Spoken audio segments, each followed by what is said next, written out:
What was your life like before you knew Christ? Including na diri ang struggles, mindset, habit, o what was missing.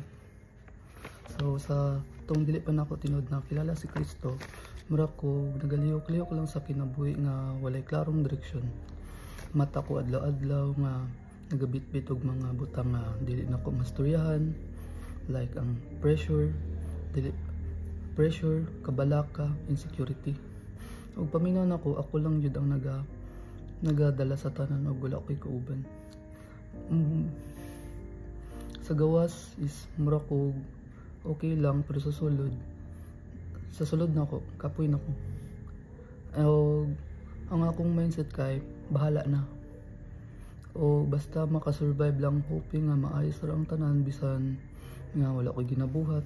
Nagatibender ako sa mga tao ug mga bagay nga mapalipera sa ako. Nasad ko'y mga batasan nga dili makatabang sa kuha sa pagtubo. Sige ko pang distract sa akong kaugalingon, like karang sige scroll lang sa cellphone, Facebook.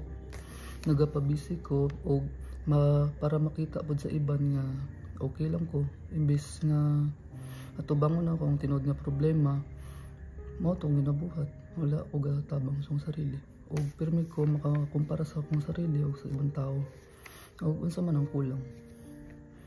Para sa ko ang kulang is ang kalinaw o ang klaro nga direksyon.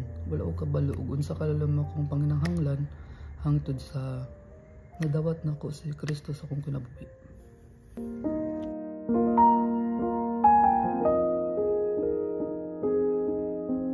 My life before I met Christ was miserable, heavy, and chaotic. But everything changed because God came into my life. I finally found the light, and many good things have happened since then. I'm so thankful and blessed because I came to know Jesus.